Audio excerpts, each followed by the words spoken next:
very excited for all three of the presentations that will be happening today. I don't want to take up too much time, so I just want to highlight real quick the VizItPhilly website that we have. If you've been here before, quick show of hands, how many people are first time to a Philly Tableau user group? Awesome. Wow, welcome. And then for the repeat people, you might have seen this before, but one of the things we wanted to highlight is the newsletter. So after every meeting, we write up a newsletter that kind of summarizes both what happened in the current meeting, and then the second page kind of highlights the talk of the town or what really is going on in the community. So we'll put out some articles, some things that were popular in Tableau Public that had a lot of conversation, and then also feature some dashboards. So if you did something on Tableau Public, shoot us a link. You can tweet it at us at VizItPhilly or send it to our Gmail account, visitphilly@gmail.com, and we can include it on the upcoming newsletter so people get to check out some of the work that's going on in Philly. The other thing I wanted to mention was the Tableau Fringe Festival is this Friday. This is a community event. It's run online by the Tableau Public community, so some of the great leaders in the Tableau Public community get online and give a presentation about a topic that they're passionate about. It's this Friday. It starts at 9 a.m. and it runs throughout the day. You can register online. If you go on Twitter or just Google the Tableau Fringe Festival, you'll find the WebEx link for it, and you can kind of join in and drop off whenever you have an opportunity, but it's a great way to see what's going on in the community and learn from some of your fellow peers. My last question is around Tableau Public, and this question will be familiar for the people that have been here before. But one of my things that I like to do is to challenge our group to become more active and to be able to learn from each other. And one of the great ways to do that is by collaborating and sharing our work through Tableau Public. So the first two meetings that I've been at, I've asked, and I have not seen the response that we've been looking for so far. So my first question would be now, with show of hands, how many people have a Tableau Public profile? Awesome, looking good. And then this is the tricky one. How many, show of hands, have published a dashboard since our last Tableau meeting? Awesome, that is really great. So what I would say is make sure you share that dashboard on Twitter, tweet it to our Twitter account, we'll retweet it, we can get it in the newsletter. We can also get you some feedback. If you have a computer, come find me or anyone else here and be like, hey, look at this dashboard I created, what do you think of it?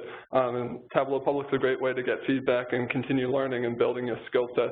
So it's really exciting. This is the first meeting that we've seen some hands stay up for the second question. For anyone new, the challenge is still out there. If you're looking to get better at Tableau and keep practicing your skills and looking for feedback, find a data set that interests you, whether it be sports or economics or politics or something about the environment, and or get involved in a program like Makeover Monday and work on some of your Tableau data skills. So now I'm going to turn the mic over to Dan. Dan is the Director of Analytics and Information Management at the Slalom office here in Philly, and he's going to tell you what him and his team are up to.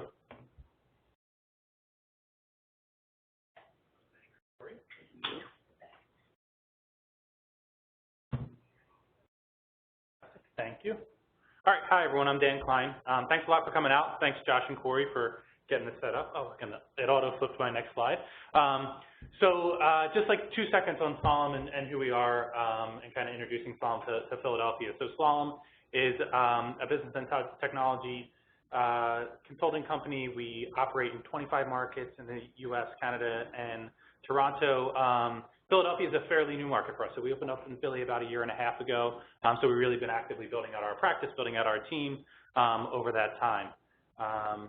The things that Slalom does, so we do a full breadth of business and technology services, everything from customer engagement, organizational effectiveness, you know, kind of more the strategy and operations of how folks do business, to technology implementation and data and strategy and analytics projects.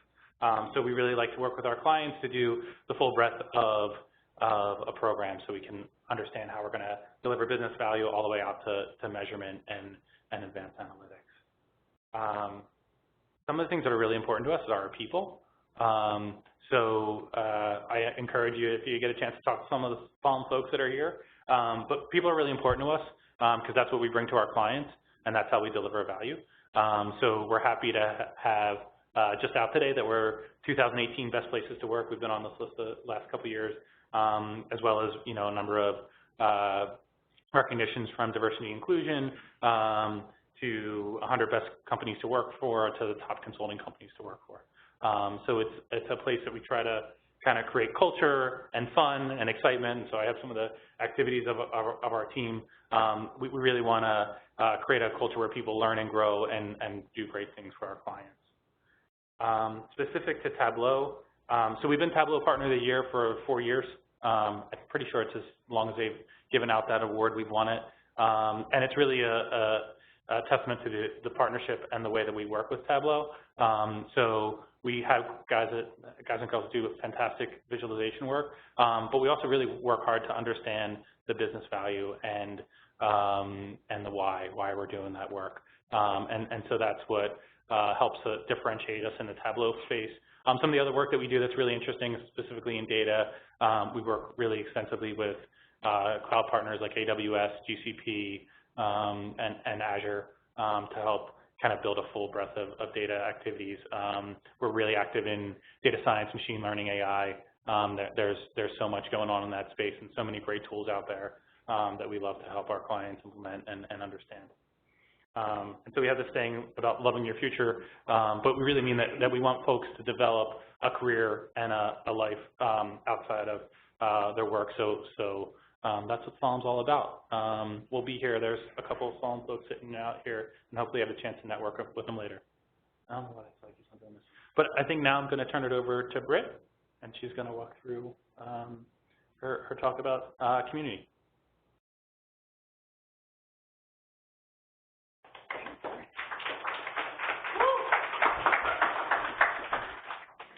I was not sure if you guys were awake, so quiet. Okay.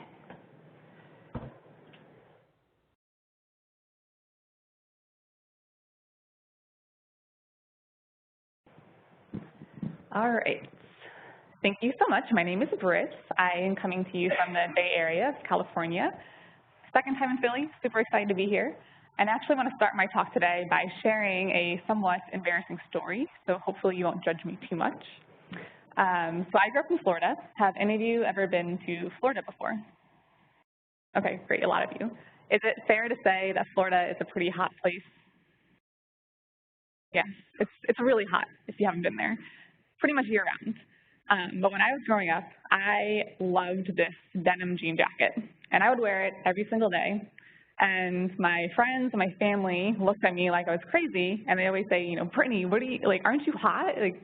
Who wears a denim jean jacket in Florida in the middle of the summer? Well, it was me. And I'd always brush them off and say, no, I'm good. I'm just always cold, I'm fine. But I was secretly dying inside. But I learned in retrospect that the reason I wore that denim jacket was because that was my security blanket. I was super shy, struggled to make friends in school, and was never really that social of a person. So for me, when I wore that, I felt comfortable being myself, and I had a little bit of protection from people who I was a little struggling to connect with. So by the time I got to college, high school, and I was walking across the stage to get my diploma, I decided that from there on out, I was going to reinvent myself, and I was going to call myself Britt, and Britt was going to be this social, outgoing person, super popular, make all the friends possible, and no longer would I be that shy denim jacket wearing girl from Florida.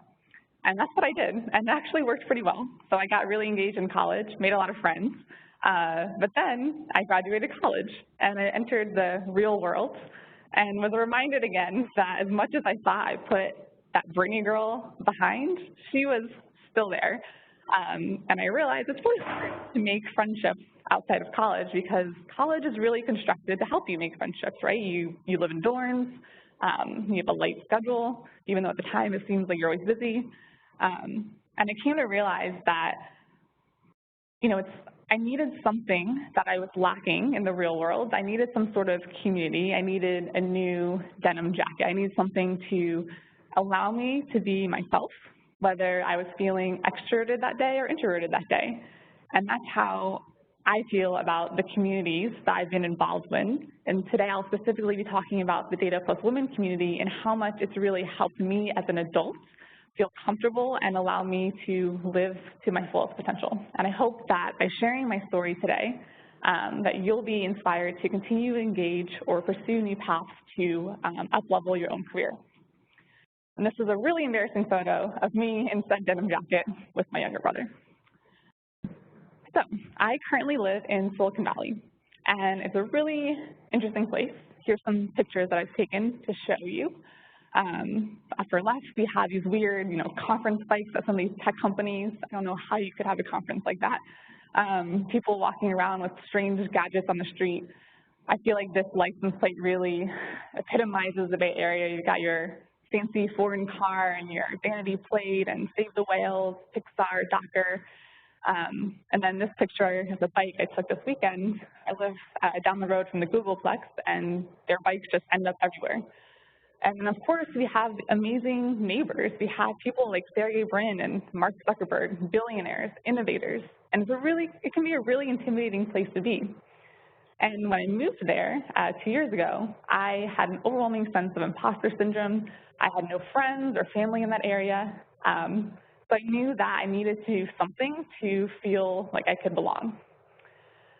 So as I was, trying to find others to connect with, I had already been on Twitter engaged in the Tableau community, and I noticed that somebody who had been tweeting looked like she lived in my area. Her name was Chloe, and I decided to send her a DM on Twitter. This is the actual message I sent. So I was desperately seeking somebody to connect with. And as Chloe and I started to talk, we realized that we had a lot of similarities in that we were both looking for something that we didn't really feel like existed in our area. So for us, as more introverted, shyer folks, we really struggled to go to events that had hundreds and hundreds of people because the Bay Area is full of extremely large meetups and a lot of people who are eager, of course, to advance their careers. They're doing all kinds of crazy side projects. They're looking for co-founders for their tech startup ideas.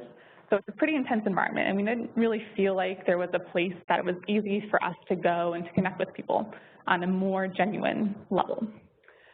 The other gripe we had was a lot of the meetups in our area were pretty niche, really focused on advancing things like tech skills. For example, we have a group called Women in Machine Learning, and they're a wonderful group. We've partnered with them before, but obviously that's pretty focused on a particular subject area. We were really looking for something that was a little bit more holistic to not only advance our technical skills, but also more of those harder to tackle issues and challenges that women can face in the workplace. So as we discussed this more and kind of played out our idea in our head, we started to do some research around current data around women in the workforce. And I happened upon this statistic. Does anyone have a guess what 26%, what does this represent? I heard something. Women in STEM? Yep. Yeah. So every year, the National Center for Women in Technology produces a report where they determine the percent of women who are currently working in computing-related fields. That was the latest figure from 2016. And to be honest, this is actually quite debated. A lot of people, say that there's a lot of, have a lot of criticism with how they come up with these numbers, or even, what should the ratio be. If you're interested in more of that critical conversation, I can recommend you some great podcasts where they discuss this.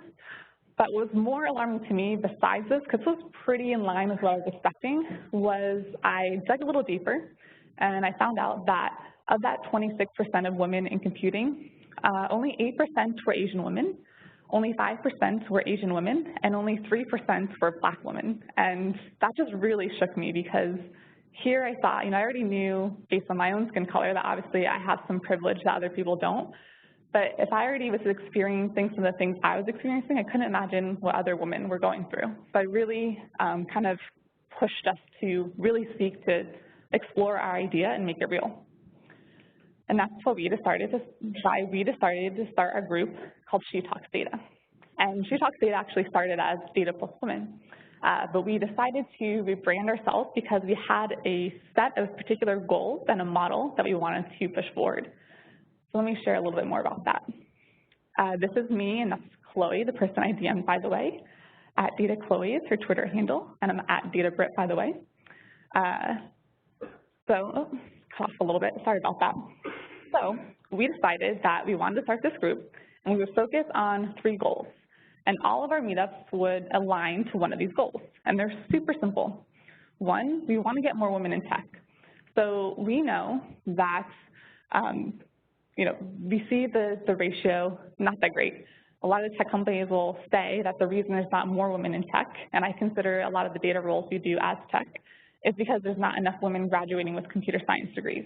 And that is true. There's definitely far fewer women doing that, but we know there's many more paths to this field. So we feel that we want to be able to inspire the next generation of female leaders in the space. Our second goal is we want to support women in tech, because research shows that women actually leave tech at twice the rate as men. And there's a variety of reasons for that. So it's not enough just to lean in. We need to help women succeed in their roles.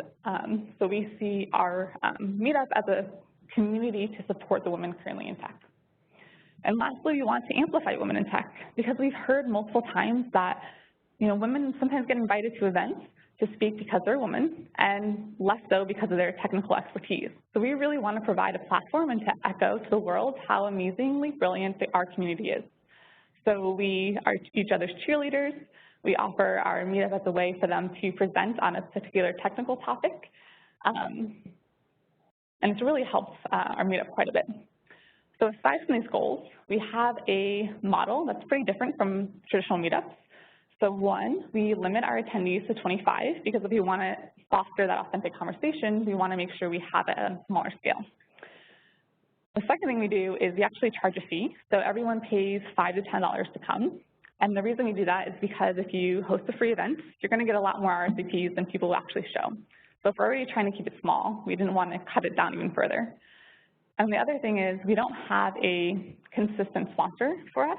So we do have people who might donate a venue space, but there's a lot of costs associated with running meetups that we had no idea were there. So by charging a fee, it creates a co-op environment where everyone buys into our group.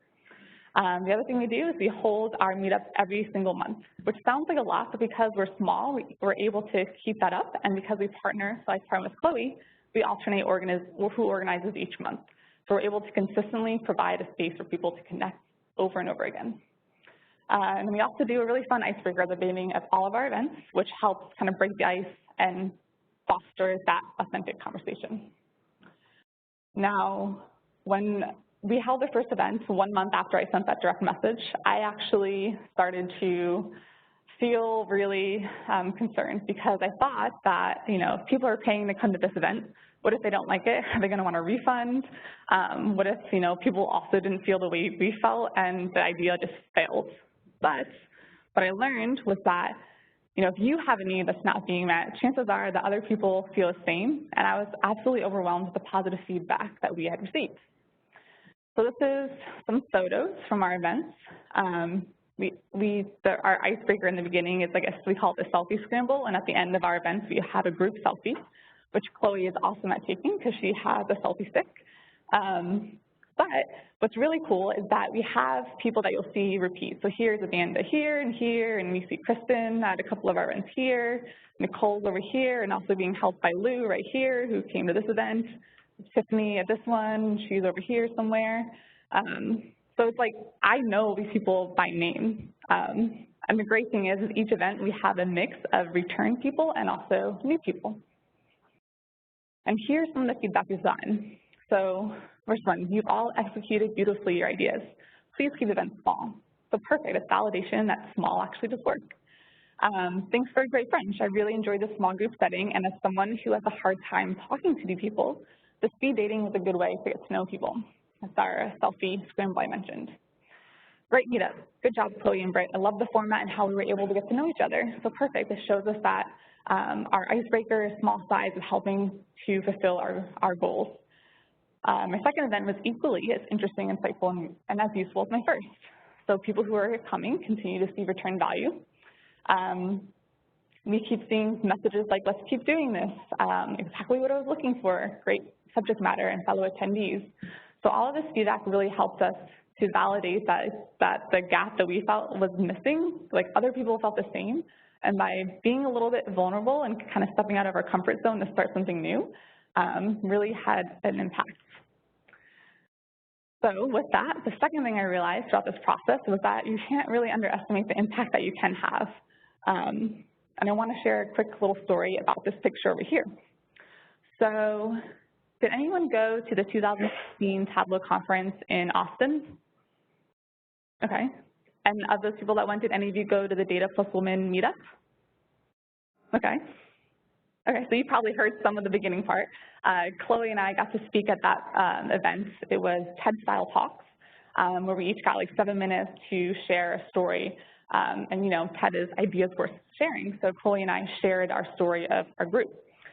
And I was really excited when Tableau offered us that opportunity because of the work we've been doing in the Bay Area.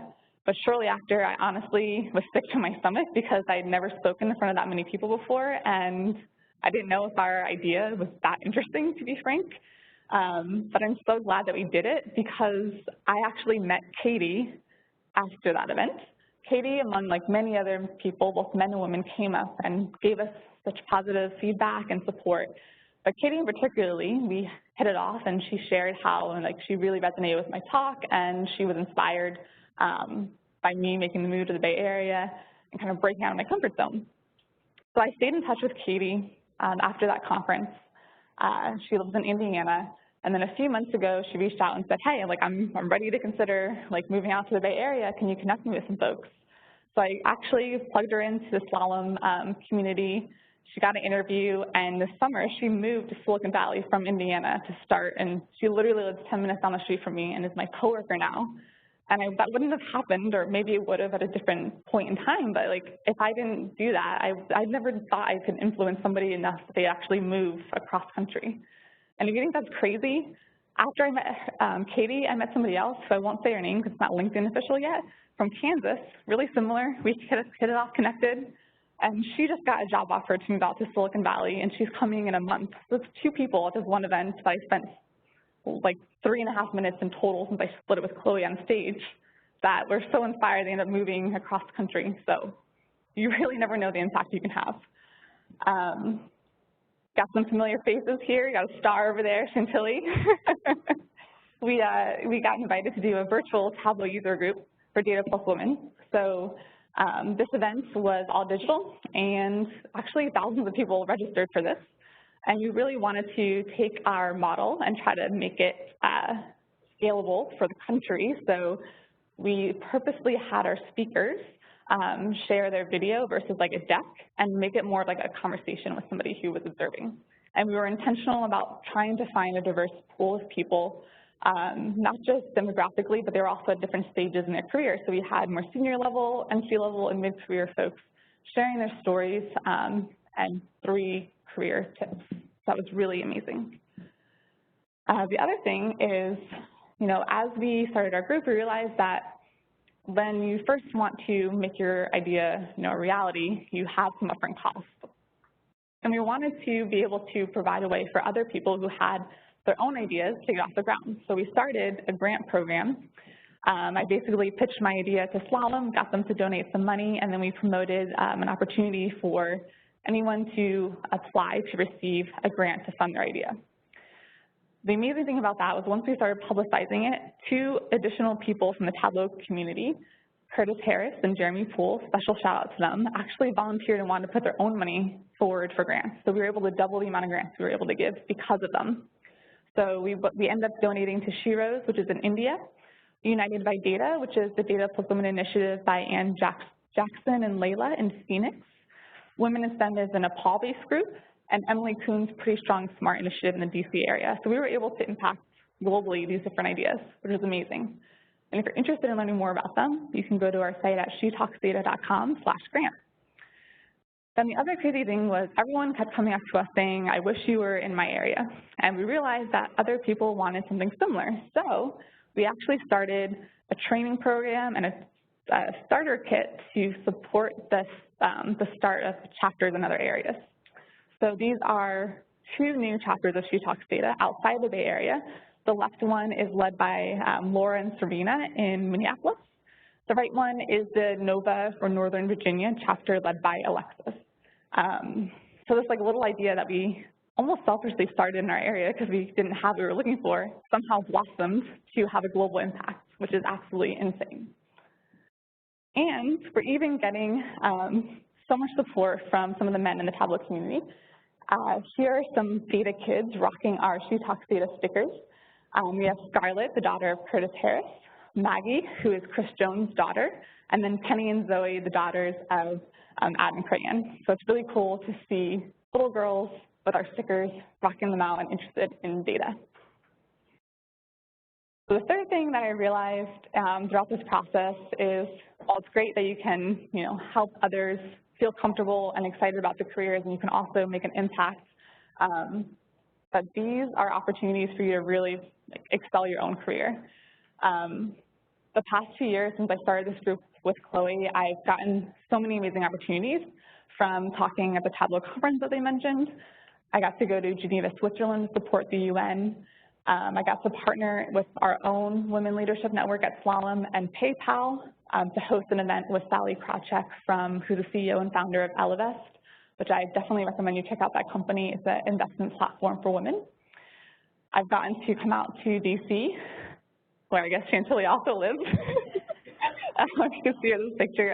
That's at the Nats Stadium. Got to do a Tableau user group. I've worked with Udacity to provide content for their business analyst nano degree program. And there's even, it's called the Women in Tech Snapchat channel. They're also on Instagram. I got to take over that channel for the day, and it was a blast. So I honestly I underestimated the ability that being engaged in a community can have in your career. And as a bonus, I also wanted to say, not only is it better together with the community, but if you can find your own partner in crime. We see so many positive examples of people in our community working together. And Chloe and I have even become such good friends that we travel, and that's us in Barcelona this summer. But think of people like Ava and Andy of Makeover Monday, Layla and Anne of the Phoenix area user group and United by Data, Pooja and Adam, the data duo, Emily and Matt of the Tableau Wannabe podcast. They're just a few examples of people who even just start with getting together with another person.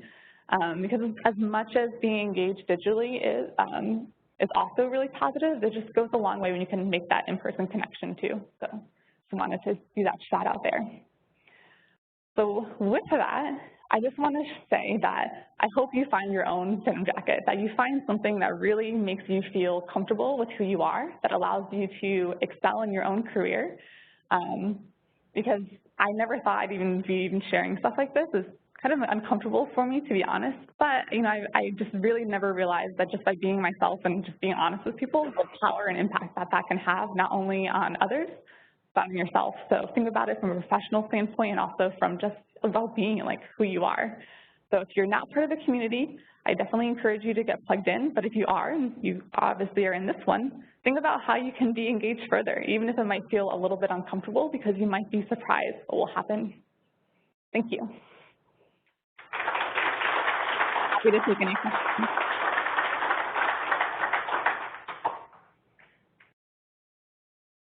Any questions? One thing I will plug, and I know this is going to sound shameless, but I posted an article on my Twitter, which is @DataBrit, about 27 easy things that you all can do to make women's lives better in the workplace. Really simple actions. I definitely recommend you check out that article. Yeah. Can you repeat them in case other people have questions? You said the mic. But what has been your favorite icebreaker for the team? Yeah, so my favorite icebreaker. So what we do is it ranges. So sometimes we'll have a question, a topic that we'll use as a prompt. I don't know, what's something you're working on right now at work, or what's your goal for this year might be an example of a topic. And then we'll give folks 3 minutes to find somebody that they haven't connected with yet. And in those 3 minutes, just have a conversation about whatever that topic is. And then we play this, a camera flash sound. And once they hear the camera flash, it's the cue to take a selfie. And then we encourage them to post that selfie, because what we end up doing is we'll select somebody to get their fees reimbursed for that meetup. So it's a fun way to amplify our own brand. Everyone loves taking selfies. It's kind of silly, makes you feel more comfortable with people. And we'll do like a couple of rounds of that, and then like I said, we choose the winner at the end. So we like to call that our selfie scramble. Yeah. All right. Yep. You mentioned you have a starter. Yes. Yeah, so our website is shetalksdata.com. You'll see on the menu option an option for chapters, and under that there is a spot for new chapters as well as a preview of like current chapters. And from there, you can just fill out a brief form, and that will allow us to like send you the starter kit and support for whatever you decide to do. So yeah, super simple, shetalksdata.com. Yeah, of course. All right. Well, I will be around, so if you want to connect with me afterwards, I'd be more than happy to talk to you further. Thank you.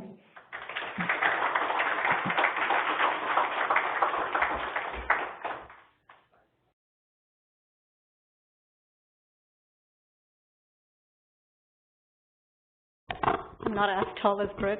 I'm going to have to turn the mic a little bit down. All right, hi everyone. Before we begin, I just want to make sure the sign-in sheet is moving over so people can sign in. Is it in the back? If people could just make sure to initial sign-in sheet before you leave. Oh, okay. Just so we get a good sense of how many people are coming. There's a mic here.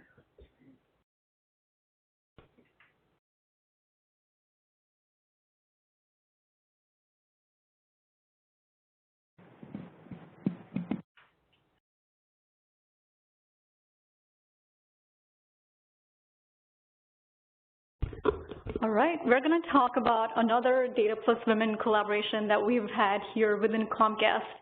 So great presentation, Britt, and just to add to what you said, I think I can relate so much with your story, just with my own. I came from India 13 years ago and went right down the street to Drexel University, and back then, 13 years ago, I think I was quite in that range of being shy, not talking to anybody, and I think I've learned in those 13 years how much talking and networking and collaborating kind of means. And 13 years later, I'm here part of Comcast. And since we're talking about collaboration, I want to say that I collaborate with Chantilly, who's also part of Comcast's HR analytics team, and we together form the Data+Women chapter in Comcast. And eventually to the Philadelphia region, I'm pretty excited that it's our first session today out in the public.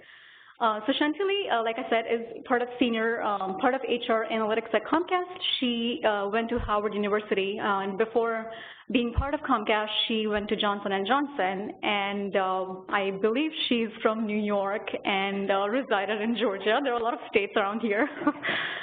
She plays basketball, but I thought she was a fan of basketball, but I think she said that she plays.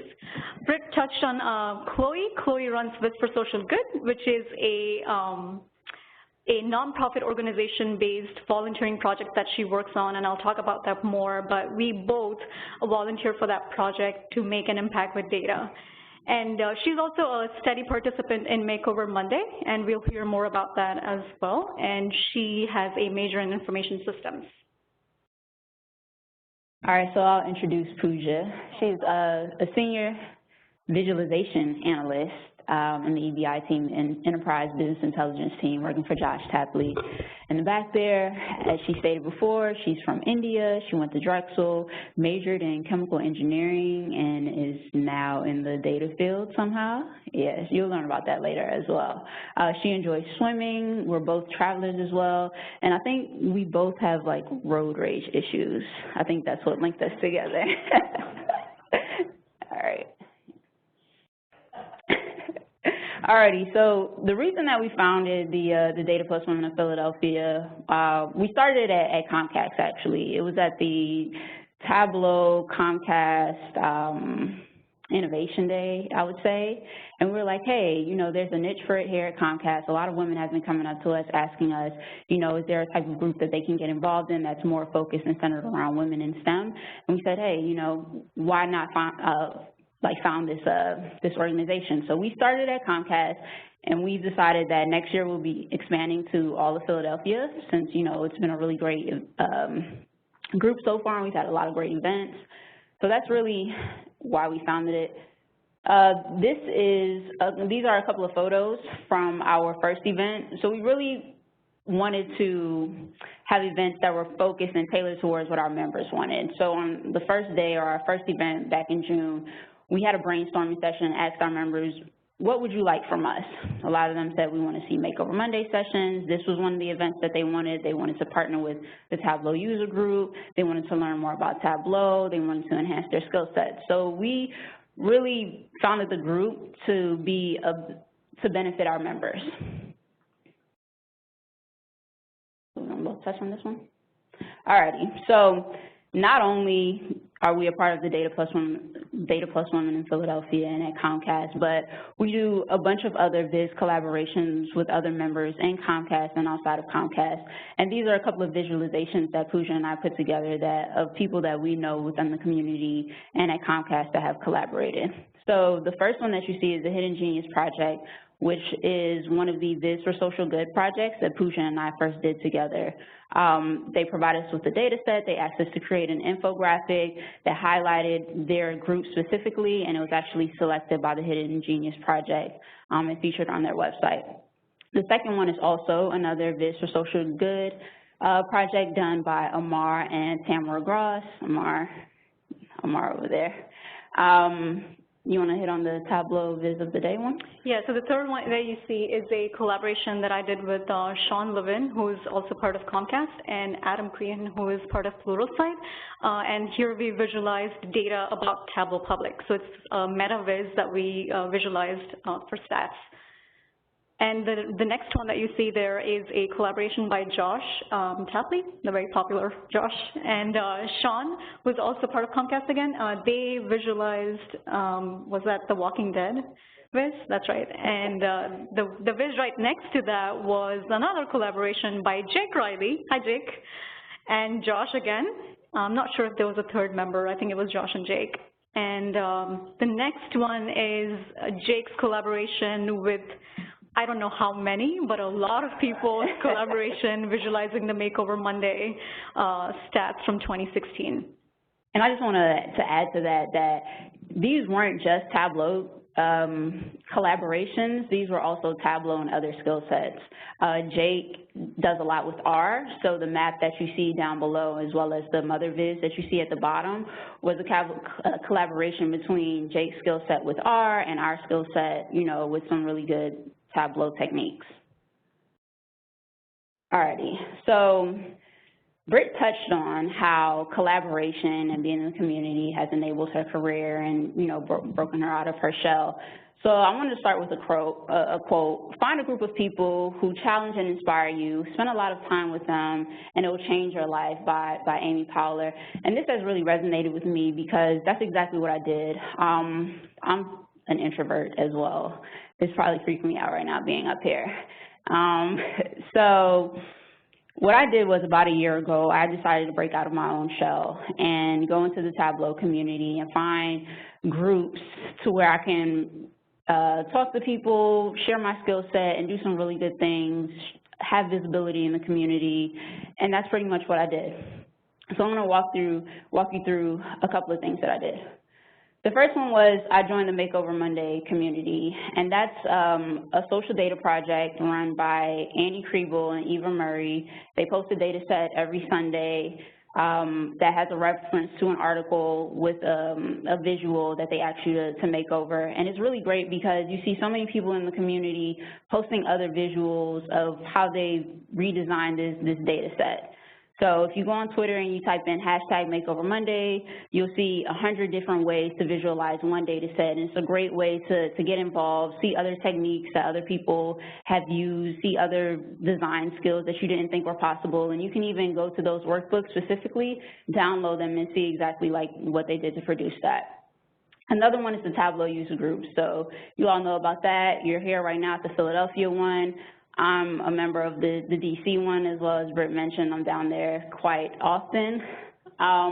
The Twitter community, I joined the Twitter community. I think I created my handle last year, and it has been phenomenal. I'm close to 1,000 followers right now, and it's been great to interact with people, get feedback from people, see what other people are doing, look at events and stuff that are happening in the area.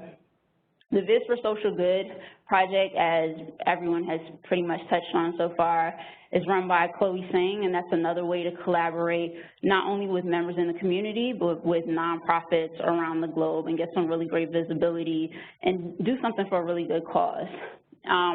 All of this essentially has landed me my role here at Comcast. So prior to Comcast, I was with Johnson & Johnson. I was a Tableau developer and an Alteryx developer. I pretty much stayed to myself, and once I joined Comcast, there was Pooja, there's Amar, there's a really great team and a really big community that really breaks you out of your shell and gets you involved in the community. And then the Data+Women. Alrighty, so I just want to touch on different things that I've done with those groups that you saw on the last slide. So this was the first time that I ever participated in the Viz for Social Good project. It was in partnership with the Stanford University Women's and Data Science Conference that was held in, I want to say February of earlier this year. And basically they sent out a data set, a few data sets, and one was to redesign a map or look at a map of all of the participating women in data science groups around the world, and the second was to basically highlight the number or the deficiency of women represented in the STEM fields. So when Britt asked that question earlier, I was able to answer because I actually had to put it on this Viz. So it was a really great opportunity to get involved in the community, get involved for the Viz for Social Good. It was selected by WIZ, I think that's how you say their acronym, and the Stanford University, and promoted on their Twitter account, and I believe they might have printed it out at their conference. That's just one way.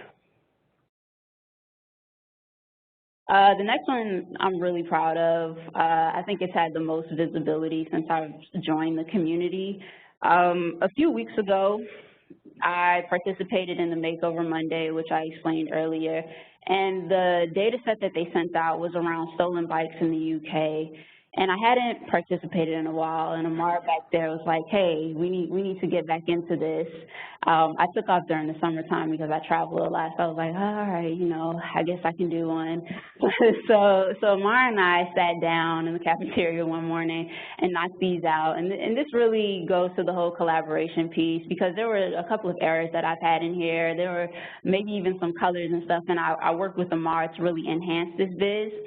And it was selected for Viz of the Day, and I found out during our Data+Women event, somebody was like, hey, Sean said, hey, your Viz was just selected for Viz of the Day. And I was like, what, really? So I got Viz of the Day, it was Viz of the Week, and then it was also featured in a couple of articles internationally in the UK, and I actually found that one out at the Tableau conference. So this is just another way of how collaborating in the community, collaborating with others, just getting feedback from your peers and your coworkers and stuff, how it can really enhance your work and get you some really great visibility. The next one was a collaboration that I did with Brittany Fong. She's head of the Tableau user group in the DC area, and this was actually a partnership between the Tableau user group DMV and Tableau itself. They partnered with the International Monetary Fund, or the World Bank, and they wanted to redesign one of their financial visits that they had. So it was pretty much like a visathon, like a hackathon. They gave us an hour, they gave us the data set, and they gave us an hour to either team up with somebody or work by yourself and redesign something from scratch. So Britt had an understanding of the data already. I didn't look at it, so she was pretty knowledgeable about the data. So her and I worked together to create the worksheets. And while she was building out some of the worksheets, I was doing the design layout. I sent her the dashboard. We put all the pieces together, and then we presented it at the end, and we actually won third place in the contest. The first two winners, I kind of don't even think it's fair, were people that actually worked at the company. So I was like, it's a little biased, you guys. And then the last one. So as I mentioned, I joined the community. I've been working with Tableau for about 6 years, but I officially decided to break out of my shell, join the community about a year ago, and I've had some really great traction since then. The last thing that I want to highlight is that at the Tableau conference, I was actually a presenter at the Fanalytics, and I got to share my journey with a lot of new Tableau users, so that they could understand that, you know, the community is really beneficial for you. It doesn't really take much to actually join the community, and once you do, you know, there are a ton of people that you can connect with. There's a lot of things you can do, pretty much. You can enhance your skill set, you can build your network, you can find new job opportunities, as Britt mentioned, and I was really grateful to have the opportunity to talk to the members and talk to the people at the conference and tell them about my journey specifically. All righty. I think I'm just going to use this because it's a little too tall. So I think to touch on Chantilly's points a little bit further is saying that collaborating with someone who will be your champion is the best way to collaborate, because you will always have somebody for feedback, you'll always have someone who you can bounce ideas off of. It definitely boosts motivation. Working individually and working with someone would mean that you're held reliable or you're held accountable for the tasks that you're given, so you'll possibly be more motivated to actually achieve those tasks. It definitely helps your growth, and I'm going to talk more about how my collaboration with various people in the community has actually led me to be more successful. And it constantly keeps you learning. I think learning is something that's so constant. We're never really fully well-rounded and in one particular skill or area. It's constantly happening throughout our life.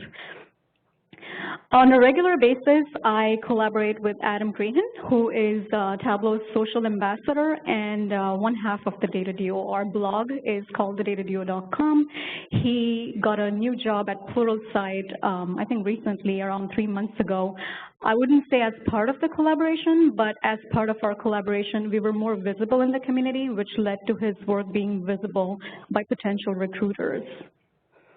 And not just for him, but for me also. I think I was more visible in the community as I was working with different projects in Tableau Public World, with Makeover Monday and Whisper Social Good, that I had no idea Josh was actually looking at my work, and he messaged me saying if I had any interest in coming back to Philadelphia, because I went to Drexel, and then I was absent from Philadelphia for 6 years.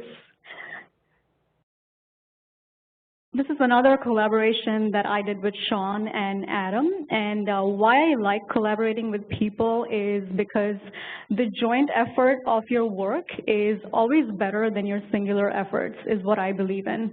And I feel like collaborating with people always means that you have different areas of skills being combined to actually form a fuller product that you otherwise still would be able to, or still would be capable of creating, but it would be more time consuming.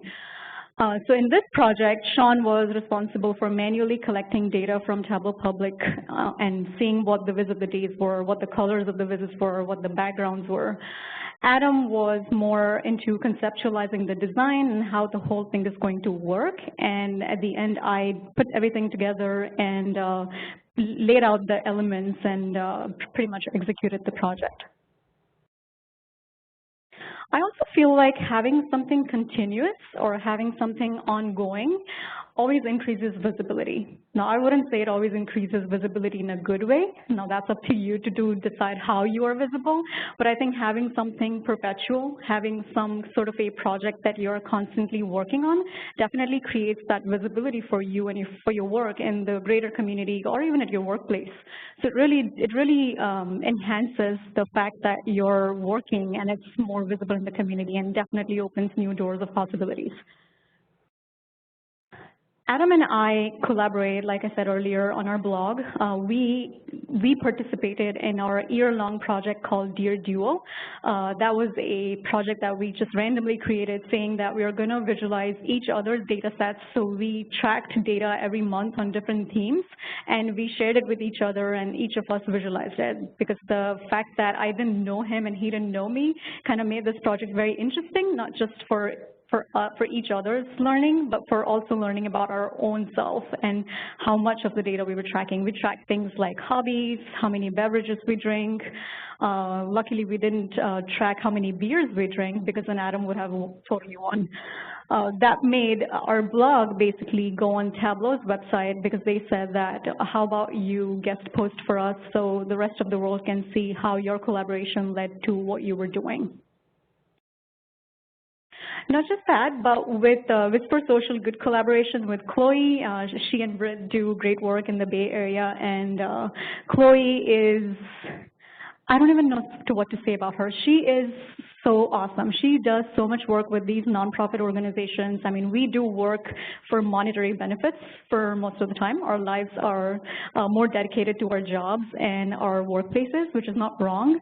But what Chloe is doing is that she's creating an impact with data by working with these nonprofit organizations and by creating a global impact by being in San Francisco.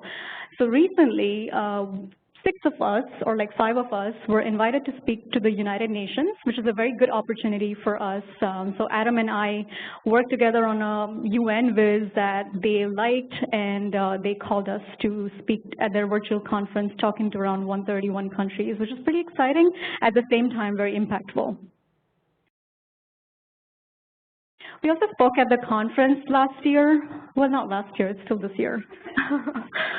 This year, so that was another thing that our collaboration kind of led to, saying that if you are visible, I think my message here is that if you're visible, if you're doing good work, people all around the world are noticing things. I mean, we are in an internet world. We are no more in the traditional space where your work is not visible. It's so digital.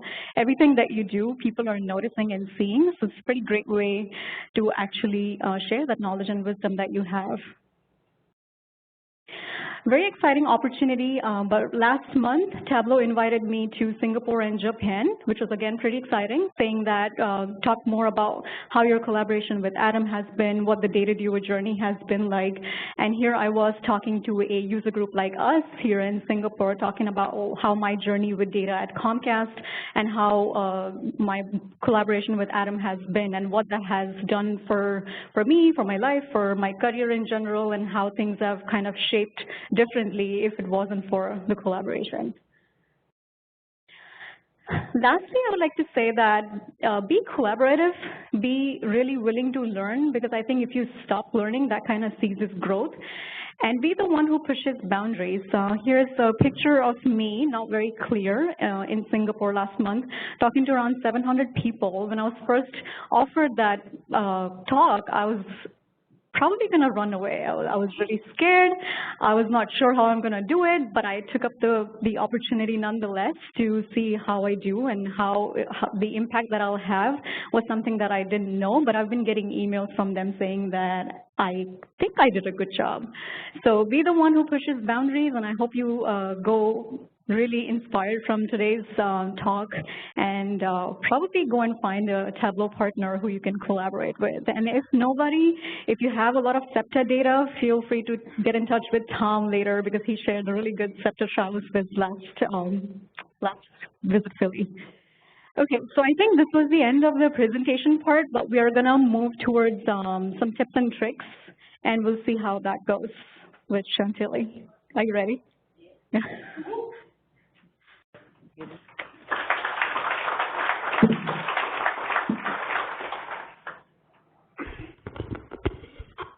All right, I think I'm going to switch to this because I have to be hands-free.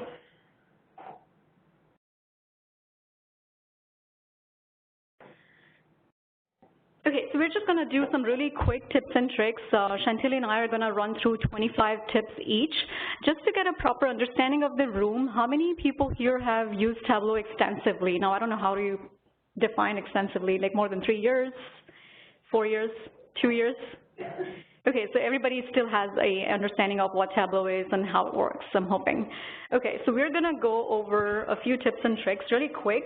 And I knew I should have gotten my mouse because this is Dan's. I hope it works. Or if it doesn't, I'm just going to drag it.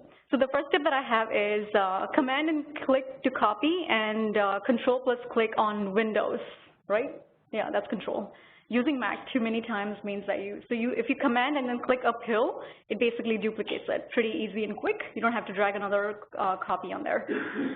Many times I see a lot of people dragging and dropping fields on rows and then turning it into discrete so that the columns kind of show up. The easiest way to bring more measures on your view is to double click a field. So if you just double click something, it'll just create a new column. You don't really have to bring it and turn it into discrete. Right-click and drag is a great option if you are using date fields. So if you just right-click and drag on Windows again, and Option and drag on Mac. Why can't they just be same? So this is a window that opens, and you see a nice little menu here. You could select whatever date part you're trying to see, and then basically the view updates with that specific. Pretty good for those live connections using SQL and other really extensive data sources that query each time uphill is dragged. Command buttons, I have to admit my boss hates it, but sometimes as an analyst I like them. Sorry, Josh. So if you're actually onto a view and if you have a map with dots, for example, you could just click on it and use the command buttons to keep or exclude only. I mean, I think for your end user, it's always better to turn off command buttons, but for an analyst sort of a role, if you're working with desktop like regularly, I think I really recommend that. Instead of right-clicking, you could just click on it and click keep only or remove, basically. Removing a dimension from a tooltip, pretty easy. Most of the times we don't need to see every single thing that you drag onto your canvas in a tooltip. So if you actually drag, if you actually create, open the drop-down menu for a pill, you see this option saying include in tooltip. If you click on that, it unclicks it. So that option would not be seen in the tooltip. Pretty quick way to do it, again. Inline calculations is, I think, probably my favorite, but if you use a lot of inline calculations and then close out the workbook and then reopen it, because the inline calculation is not really in the calculation window, it doesn't materialize it. So be wary of using it, but for like quick ad hoc analysis, it's pretty good. So if you just double click it, and if you start typing something like sum of sales, it instantly creates, does not create anything. I lied. So sum sales, close the parentheses, and creates the bar. Pretty easy again. Are we timing this? I thought this is a competition. No, I'm just joking. So right-click and split is a nice way to use this technique, especially if you have names of customers or names of any field that you want to split. The way I like to do it is to right-click the dimension that you're interested in splitting, transform, and then split. And that would create two new. I have a lot of the fields here, but that creates two new fields, and you could see it splits it based on space. You could even define the delimiter if you don't have space in the field. Modifying the field is another great way if you have a lot of names and if you're just trying to group it by the first initial. For example, you could just probably right-click on the pill itself and then start writing the calculation right there. So left of one would mean that it's just going to group everything by customer's initials. So you don't have to create another new calculation. We could still do it in the view. How many people absolutely hate this ABC that you see on Tableau that you can't seem to get rid of? I totally hate it. I'm like, what is this, right? So the easiest way to get rid of is, I think there are many other ways to do it. You could create like a blank calculation, put it on text so the ABC doesn't appear because it's blank. The easiest way to do it would be go to marks card and change the mark type to polygon, and everything goes away. But you might have to be careful though. If you have a measure and if you put it there, it's not going to show up because everything is a polygon. This is only for those reports that have too many dimensions and no measures, but you don't want to go ahead and remove the banding and the formatting and all of that good stuff. I don't know why Tableau does this, but if you format your pills to have decimal points, it will basically have the decimal point on the axis also. So if you want to create if you want to have an axis without decimal points and then your view to have more precision with decimal points, the thing that you have to do would be to copy that field. And I'm not going to go over and copy that field, but you'll have to basically cut. So this is a sales field that's using on rows, and the copy field is on label basically. And then if you go ahead and format that, and if I see the pane formatting, this is the formatting for that pill, which is kind of unnecessary, but I think that's what Tableau makes you do. Anybody from Tableau here? I hope you're listening.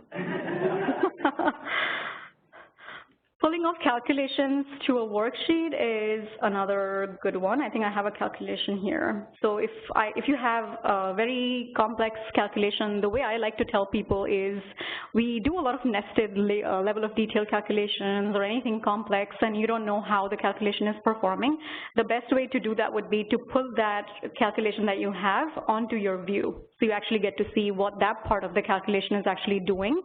And because the new Windows and Tableau versions are now non-modal, meaning you could still keep the windows open while you drag and drop, you could still edit it while the window is open. Pretty nice, you don't have to close it.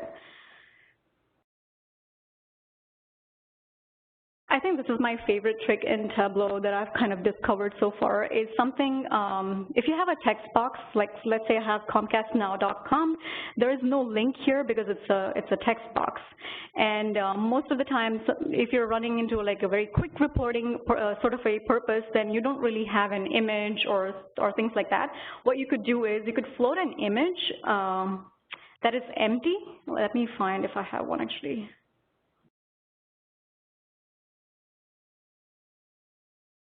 Yeah, I have an empty image. So this is just an empty image that I took a screenshot of, like a blank PowerPoint area, and then made it transparent. So now if you put that part over the Comcast Now, if you go ahead and then see set URL, now if you just say whatever the URL is supposed to be, so you see now there's like a thumb that you could click on. So a nice way to basically see that. Commenting on calculated fields, anybody uses this? Yeah, everybody from Comcast, I'm pretty sure, and I think that goes to show more about collaboration, right? Because no one project is ever handled by one person. So if it is passed through to other people, they have to see what the calculation is actually doing.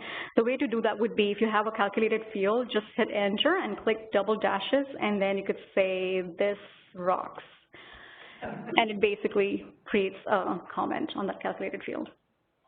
Creating folders is a great way to organize your calculated fields as well. I run into this a lot because I randomly create calculations that I'm going and looking at, and I'm like, okay, where did this calculation belong again? Like, I don't really remember this. So the way to do that would be to control click on different calculations that you have, and you can go to folders and create folders. And then let's just say Puja, and then it basically creates a folder with those calculations. So pretty good if you have metric-based analysis, and if you want to see calculation that you've created for one particular area. Creating bins is another great way. I'm working on a project right now at work that required using bins, and it was pretty helpful because I didn't have to use another data source for blending purposes. It just worked with bins. The way that works would be if you right-click on a measure, and if you say create bins, it opens this window that you can define the sizes. So let's say if you want to see the bins of $1,000 profits, you could see that, and then the profit bin is just basically shows up here. So then you'll see in each 1,000 units how many customers basically belonged to that specific bin. Using ZN is another great way. If you have a lot of empty fields and if you don't know how that works in the calculation, you would always have to turn it into a ZN because Tableau doesn't take into consideration any null values. So ZN would basically throw a 0 for anything that's empty. So you just saw the rows being filled up. Grouping members is another, I mean, I'm not sure what the use case might be, but at least it's good to know that something like this exists. So if you click on a, like say, for example, 2 dots on a map, and if you group them, you see that the color for that, it could actually even get rid of the state part, I think. Yeah, I think that would not work, actually. But you see that there are two colors now instead of various colors. So you're seeing the group between the 2 dots that I selected versus the rest of the US. Visual perception, I think this is also one of my favorite. We see a lot of people using labels on every single mark in Tableau, which is not quite needed. So if you have sales, for example, so instead of putting that sales thing on label, you could actually put it on size and pretty clearly see which part of the country is actually making better sales or not better sales.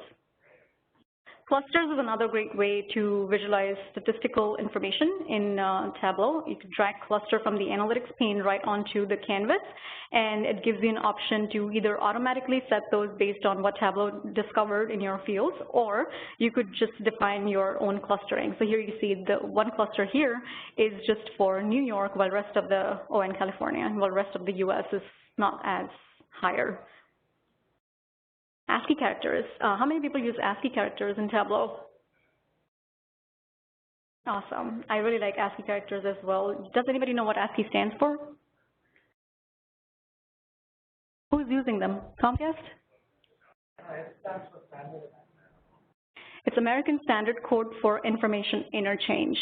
So what that does is that we're going to see another use case for that, but if you have ASCII shapes, basically, you could copy them and you could use that in the field instead of actually just numbering them, basically. So let's just say you have something like this, and you're going to have a positive value for the first number and a negative for this part, and you'll get rid of the parentheses, basically. So now you see that it has a nice little arrow in the calculated field itself. Don't have to color that, but that changed the axis as well. See, this is what I was talking about earlier. So you'll have to use another field for axis. Dual axis has so many use cases in Tableau, and I think it's pretty underestimated. You could do so much with dual axis, and I think one of the finer things that you could do with dual axis is the visual appeal of your dashboard. So if you have a bar chart like this, what most people would intend to do would be to change the color in case they are intending to change the color, right? But what I suggest doing sometimes to people would be to duplicate the field, change the second mark type to say Gantt bar, and dual axis that, and then always synchronize your axis, and then go ahead and change the color of the Gantt to that. So you see, you don't have to really color the entire bar to make your point. You could even just keep a slight color in there, and I think this is even more clear because you see a little bit better, and you could even like throw like a min field. I hope that works, but if you do, no, that did not work. Min 500 or something. I'm not sure like what the qualifier should be, but you could even size this according to a specific number, so it's a little thicker, and then you see the points a little clearly. To create a dummy axis, it's not always needed, but some people always have a need to show the names of the customers, for example. Here you see a bar chart of customers who are positive and negative in terms of profit. Sometimes there's a need that we want the name of the customer itself to be the colors, so you don't have to correspond the bar to their name. In that case, you could just go ahead and create a minimum one axis that basically is just creating another, like a bar chart format. Change the mark type to text, and then you could drag the customer name on color, and then go ahead and hide the header for the customers to actually see the names of the customer in color. This is one of the widgets that I created for Makeover Monday, and most people ask me questions about how I got it to create that little enhanced, like a frame area on the text box, and I think it's pretty easy, and it's not really done in PowerPoint. If you drag 3 different text boxes on Tableau, you create a nice little design if you wish to. Right in Tableau, that way you don't have to go in PowerPoint, change the colors and maintain, because that just becomes too hard for maintainability. And then if you just drag the third text box, that's the same color of the dashboard, and if you put it over, it creates a nice little frame. So that's not really 4 lines, and it's really hard to handle. It's actually just 3 text boxes. Custom hierarchy is another great way to see Tableau pretty much. Let me actually drag the actual order date field. So if you have a date field here, and if you click on this plus sign, I don't know why they have this annoying quarter. Couldn't they just have a month? You always have to go in and remove the quarter and then keep it specific to the month. And if you have that hierarchy for your executives, they're probably going to see the quarters as well. And they're like, okay, we don't want to see that. What if you want to just see the month? So the best way to do that would be to right-click the field and create a custom date. I don't remember where that option is. Yeah, custom date. And you could go ahead and create a custom date for year, and it already exists. So you get the point, but I'm going to show you if it's already existing. We're not going to do it again. So it's year, month, and weekdays. That's something that I created. So if you drag that custom hierarchy right here, then click on the plus sign, and you see a nice month pill show up, not the annoying quarters. So if you have shapes on Tableau, it's it's really nice sometimes to see those shapes, but sometimes you need uniformity in those shapes, like if they're vertically tall or if some shapes are horizontally wide and they don't fit right on the dashboard. The easy way to do that would be to create another dummy axis to actually duplicate it. Change the first mark type to a circle, change the color to white, change the border to black, and then make it slightly bigger, if you will, and then you can go ahead and dual axis that, and then change the sizing a little bit for the shapes, and then you could just clean it out. So I think it looks a little bit more uniform and more, you could navigate it better, I think, and it does not look really funky. Those were my last 25 tips, and I think off to Chantilly.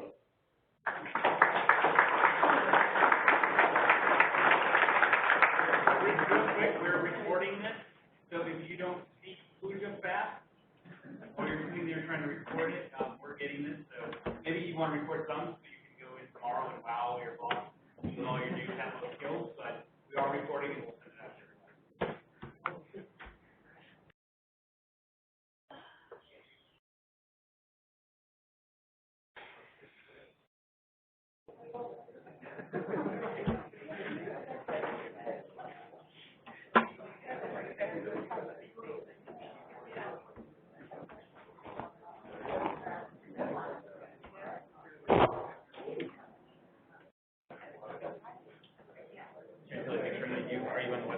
I'm about to.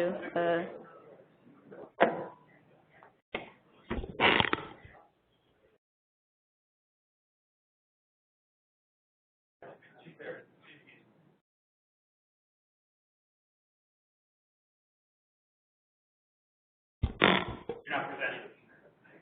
Oh.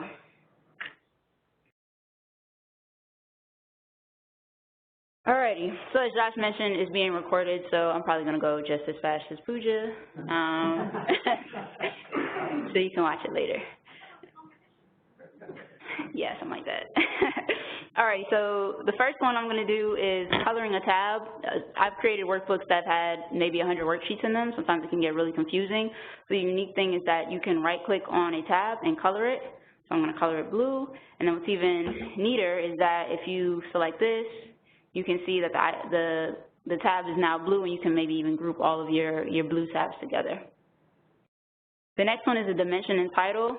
So the titles automatically default to whatever your sheet name is, but in this example, I want to say that I want to look at the sales in, and I want the title to change based off of whichever year is selected for the order date. So if you click Insert and you say year, so now you see sales in 2014, sales in 2015, sales in 2016. Edit and remove aliases. Sometimes you get workbooks from individuals that have changed the aliases of certain dimensions. In this one, I've added sticky labels, tech accessories, and I just want to default to what came into the data. So if you go to your dimension, this one is called subcategory. You right-click on it, you click aliases.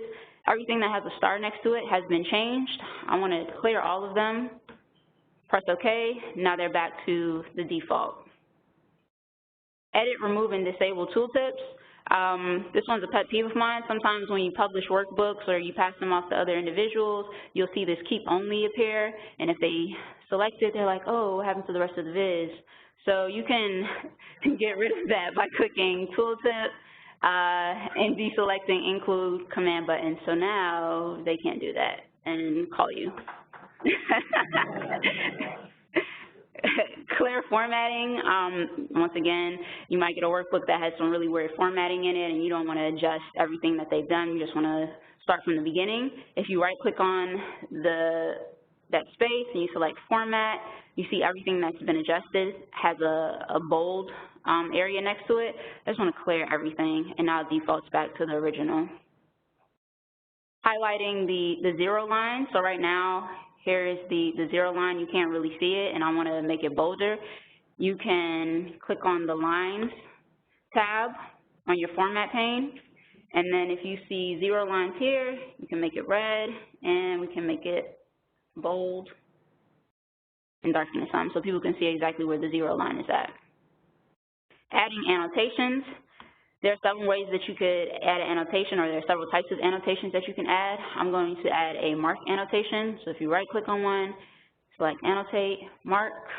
You can type in here, or you can leave it as the default. So that's the default. And you have your annotation for chairs, and you have the profit for it. You can also annotate an area or annotate a specific point. Horizontal axis label. So in this example, or when you create, when you're creating a worksheet, let me do it here. You'll usually see your axis labeled as such. Cells this way. What if you want to turn it around? Tutor showed how to do an inline calculation. You can just write sales. And now sales is turned horizontally, and we can remove the cells from here, and we have a horizontal axis label. A pie chart to a donut chart. I don't really like pie charts. I like donuts better. So a quick way to do that is you can create an inline calculation that says min of 0. Control, drag it over, and now you have 2 pies. On your marks card, you have one for the pie, and the other one you want to change this to a circle, remove everything off of it, change the color. I'm going to change it to white. I'm going to add a border around it so that you can see it. You'll decrease the size of it, and then you want to do a dual axis and synchronize the axis. Quick way to do a donut chart. Combined field sorting. How many of you have tried to sort all of these things on the chart, and you'll notice that if I do decide to sort, you'll see here that office supplies should be above furniture, but it's not. So what Tableau is doing is that it's looking at technology across all of the segments, and technology is always greater than all of the other categories, so it's always putting it as one. And even though office supply is, which one is it?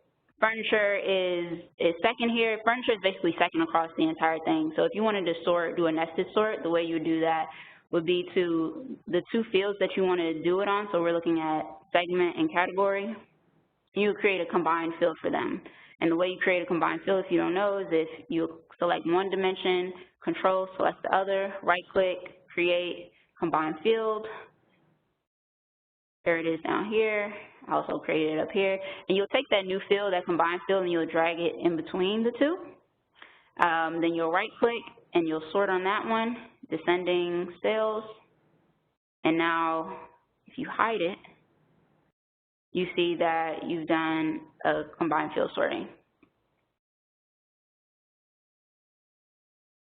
2 colors on color. So what if I wanted to color this by segment and category? Usually what people try to do is drag another color to color, and it just changes it out with the new pill. What you can do is you can take that category, drag it to details, and then change it to color. That's one way. There are other ways to do that, but that's one way. Your map background. So when you're creating a map in Tableau, it automatically defaults to having a base and land covers and region and borders and stuff. And what if you just wanted to get rid of all of that and even change the background of it? You'll click map, you'll do layers. The main thing here is to deselect your base layer. You can keep everything else on, but you want to deselect your base layer. Deselect the base layer, right click on the area, select format, go to your shading icon and change the pane color to whatever you want to change it to. And then you can remove the rest of the layers and make it pretty. A dual colored line chart. Alrighty, so if I were to drag sum of profit to color, I get this red and this green continuous type of color. So what if I wanted everything above 0 to be green and everything below 0 to be red? The way that I would do that is I would create 2 line charts. The first one, I would edit the axis, make it fixed, start it at 0. The second one, I would edit it, make it fixed, it would end at 0. And now I have 2 charts, and the second one, the first one's already green, and I'll change the color of the second one to red. So now everything above 0 is green, everything below 0 is red.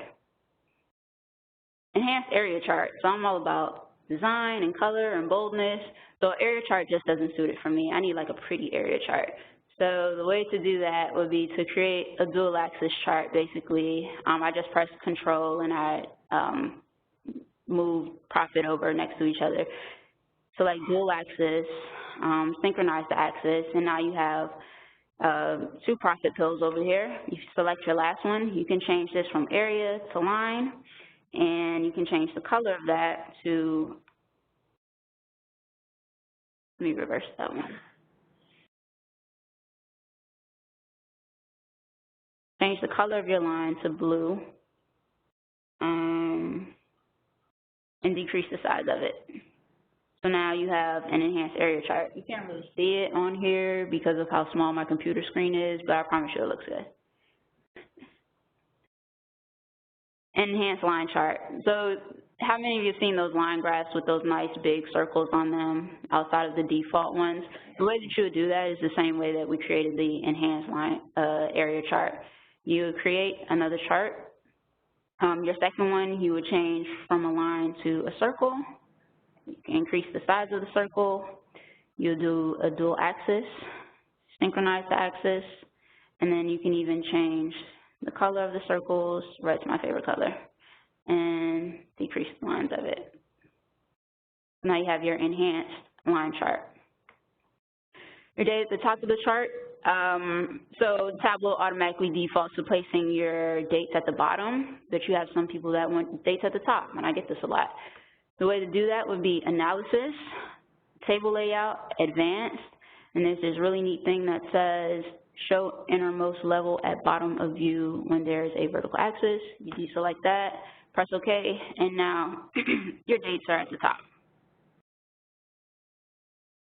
Diverging bar chart. Alrighty, so this is just another like design type of thing.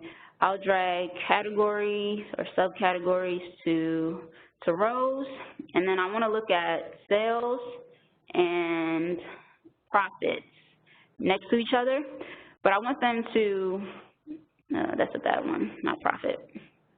Let's do sales and quantity next to each other. I want them to diverge instead of being side by side like that. So the easy way to do that would be to right-click on the axis for sales, edit axis, and do reversed. And now you can change one to, let's do red again. Now you have your diverging bar chart. A dumbbell chart. So once again, I'm going to drag, let's do this one, let's do segment, or let's do category again, subcategory. Dumbbell chart. The key to a dumbbell chart are your measure names. So we'll drag measure names to the filters. I'm going to look at sales and profits. Drag measure values to columns. Drag, I always get hung up on this one. Change this to align. Drag measure names to path. And then now you have a path for, so this is your profit, this is your sales, and you want to create the dots on the end of it to make the really cool dumbbell effect. You'll just do a dual axis for your measure values. So duplicate it, right-click on the axis, change it to dual axis, synchronize the axis, and change the mark type to a circle. And then you can even change for your circles, you can put your measure names on color on your circles. And now you have your dumbbell chart. Slope graph. The key to a slope graph is you're comparing 2 or more dates. So I've already filtered to show 2015 and 2016. If I drag that to columns, I have 2015 and 2016, and I want to see how the sales has adjusted between 2015 and 2016, and I want to see how the subcategories have adjusted. You drag subcategories to details, you'll see a slope chart for each subcategory, so you can compare 2015 and 2016. Custom colors for legends. I'm doing this one for Windows. It's definitely different for Macs. So the way that you would edit a custom color when you have a legend is you will double click on it. It brings you to your edit colors window, and these are your default colors that Tableau provides you with, but you can edit the color to a color of your choice by double clicking on it and selecting any color that you want.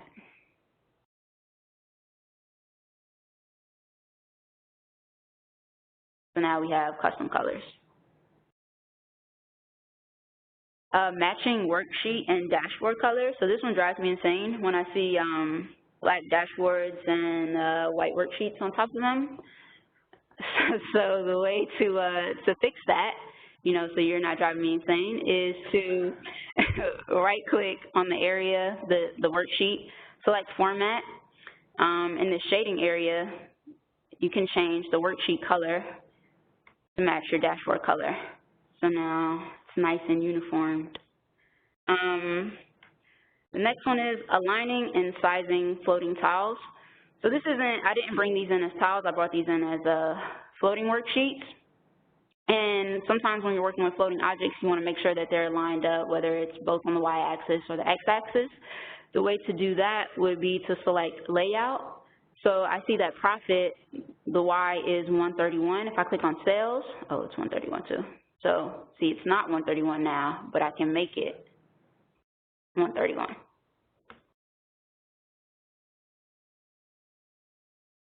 Adding images to dashboards. Pooja showed that earlier. So you just, I do floating images, floating, drag image there, and then, let's see, a light bulb.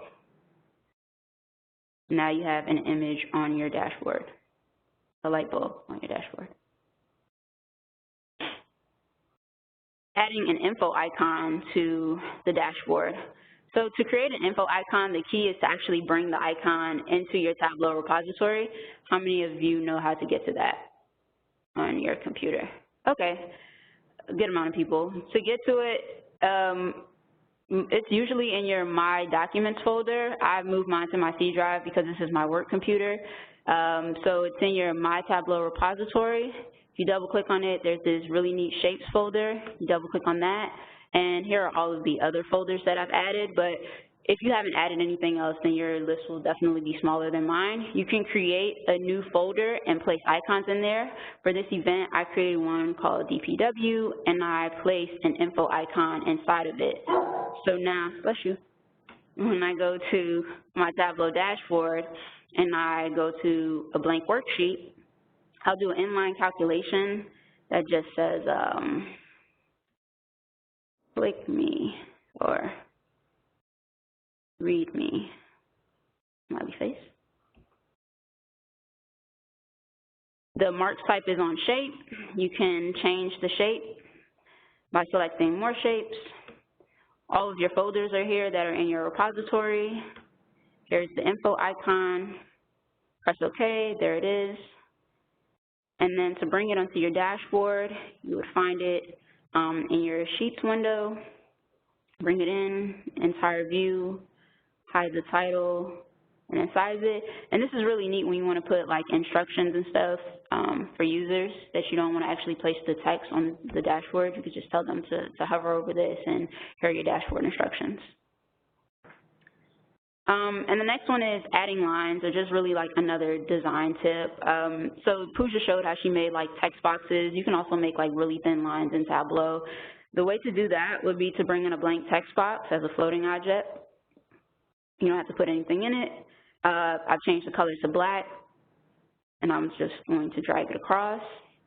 And that's a really thick line, so if I wanted to change the height of it to 1, I can make it a really thin line. It's just like another design feature. So that's 50 tips right there. 25 minutes.